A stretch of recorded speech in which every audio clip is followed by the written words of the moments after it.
예, 여러분 샬롬입니다. 10월 28일 화요일 아침입니다. 오늘 요한 1서 5장 5절부터 12절까지 말씀으로 함께 은혜 나눕니다. 5절부터 12절까지 말씀, 우리 천천히 말씀 봉독하십시다. 예수께서 하나님의 아들이심을 믿는 자가 아니면 세상을 이기는 자가 누구냐? 이는 물과 피로 임하신 이시니 곧 예수 그리스도시라.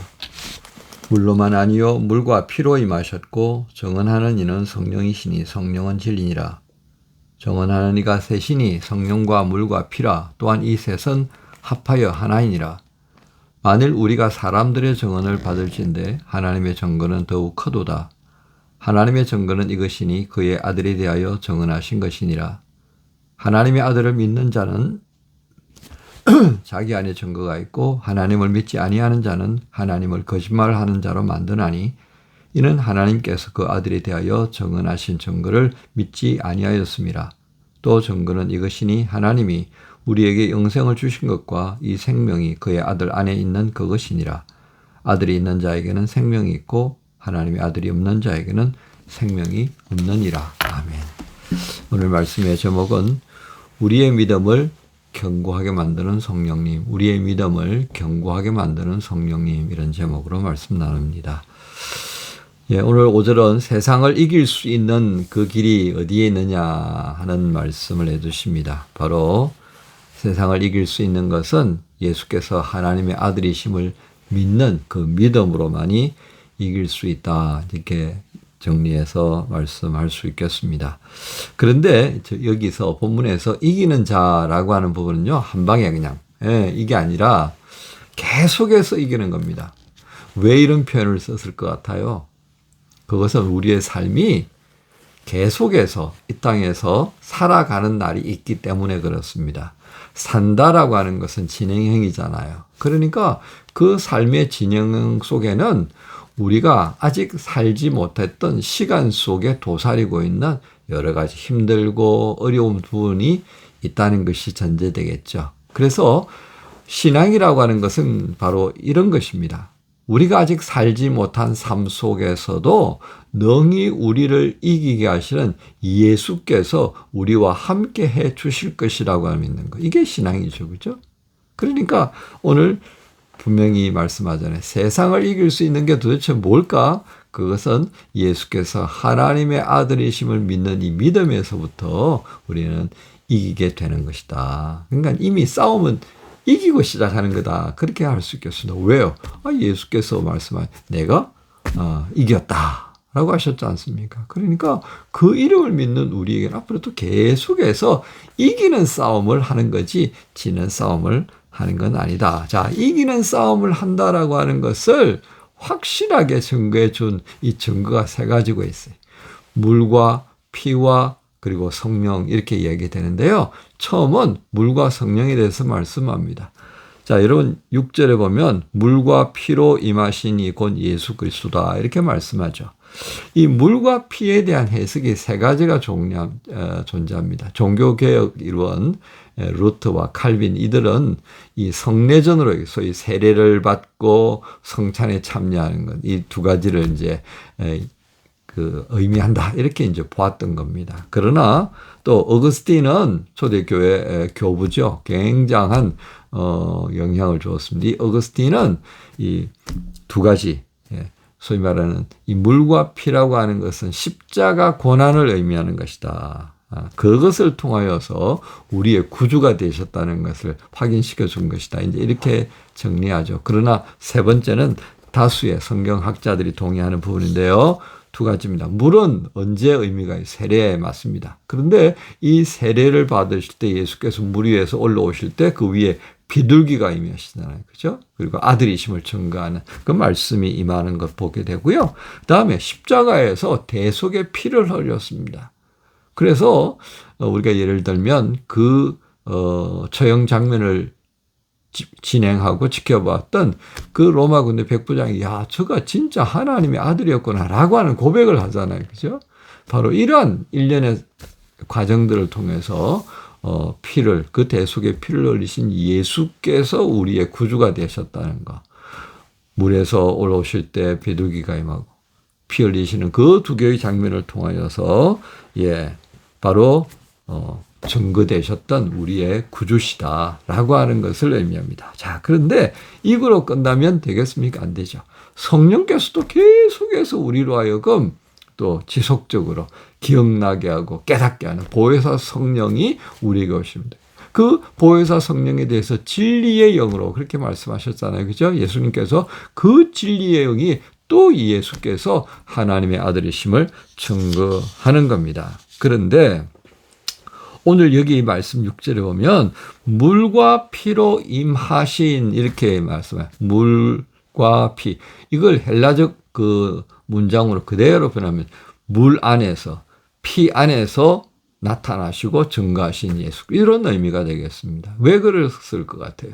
예수께서 그 물과 피라고 하는 것은 우리의 어떤 구조적인 측면에서 굉장히 중요한 거잖아요. 우리 70%가 물이라고 그러잖아요. 그죠? 그리고 이제 피.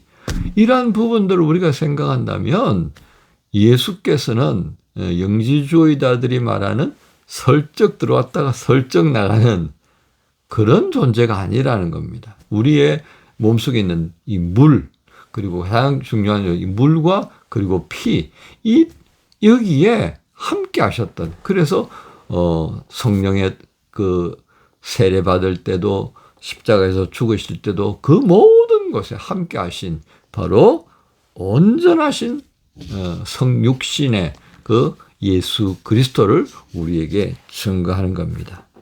바로 이 과정을 통하여서 우리는 구약의 그 정인됨의 그 조건이 있어요. 2인 이상. 그러니까 3인이 되면 완벽한 거예요. 그죠? 그러니까 물과 피로 증거되어졌고 마지막으로 진리의 영이신 참 영이신 성령께서 증거하는 이보다 더 완벽한 증거는 없다라고 말하고 있는 것입니다. 이제 오늘 이 말씀을 통하여서 이 증거를 우리 안에 두고 있다는 말씀을 볼 수가 있습니다. 10절을 볼까요? 하나님의 아들을 믿는 자는 자기 안에 증거가 있고 그랬습니다. 우리 안에 증거가, 이게 무슨 의미겠습니까? 성령께서 우리 안에 임재하신다는 말씀도 되겠고요. 그죠? 예수의 말씀이 우리 안에 있다는 것도 되겠고요. 그죠? 하나님께서 우리 안에, 우리가 하나님 안에, 요한복음 15장의 말씀을 통해서 예수께서 말씀하셨잖아요. 그러니까 우리가 하나님의 아들을 믿는 그 믿음으로 살아가게 되면 주의 영이 우리 안에 임재하시면서, 하나님이 우리 안에 임재하시면서 우리의 모든 삶의 부분에 함께 계셔주신다는 것이 됩니다. 바로 이것이 우리가 앞전 말씀들을 통하여서 우리의 언어를 주장하고요, 우리의 생각과 우리의 행동을 주장합니다. 자, 이것을 한 단어로 표현한 게 있어요. 그게 뭐예요? 생명입니다. 생명은 살아있고요, 생명은 살게 하고요, 그리고 생명은요 무언가를 또 낳잖아요. 이 모든 것이 어우러져 있는 힘을 낼 수 있게 만들어진 가장 근원 되는 생명, 그 생명이 거짓된 생명이 아니라 참 생명이신 하나님으로부터 온 생명이기 때문에 이 생명은요 거짓을 말할 수도 없고요, 그죠?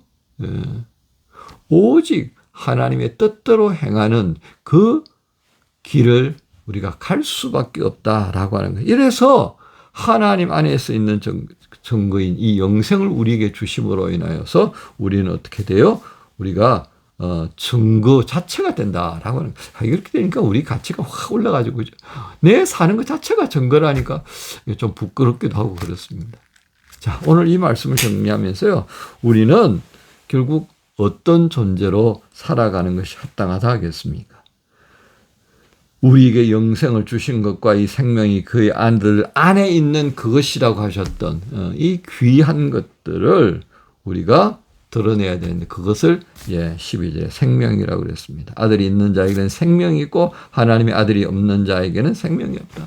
우리는 생명을 가진 사람들입니다. 그러니까 우리가 무슨 말을 하든 무엇을 하든 행동을 하든 우리에게는 무엇이 있어야 된다고요?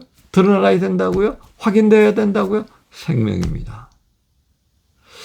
살리고 또 뭔가 열매를 맺고요, 또 누군가를 북돋아주고 이 모든 것이 생명이 감당하는 몫이다라고 할 수 있겠습니다. 오늘 이러한 생명 있는 자의 삶이 그대로 드러낼 수 있도록, 야, 저 안에 생명이 있구나. 그 생명이 있음을 드러내기 위해서 마지막으로 증거하시는 이가 누구예요? 성령님이십니다. 그래서 오늘 말씀 그랬죠. 우리의 믿음을 견고하게 하는 성령님. 이 성령님이 없으면 그냥 바람에 휘날리는 갈대와 같은 인생을 살 수밖에 없습니다. 오늘 화요일을 시작하면서 이 성령님께 더 귀를 기울이고요. 성령님께서 우리에게 기억나게 하고 깨닫게 하시는 이 말씀의 은혜를 구하면서 화요일을 시작하십시다. 복된 화요일 시작한 여러분 모두를 주님 예수님의 이름으로 축복합니다. 주님 감사합니다. 우리의 믿음을 견고하게 하려고 지금도 일하시는 성령님이 내 안에 계심을 감사합니다. 성령님의 증거로 인하여서 우리에게 또한 생명이 있음을 알게 하셨사오니 이 생명이 더욱 뿌리를 내리고 더 풍성한 열매를 맺을 수 있도록 성령님께 의탁합니다. 우리를 도와주옵소서. 예수님 이름으로 기도합니다. 아멘. 너의 눈물 속에 내가 있어 고된 길 위에 내가 함께해 깊은 어둠 속 빛을 비추며 내 사랑으로 너를 감싸리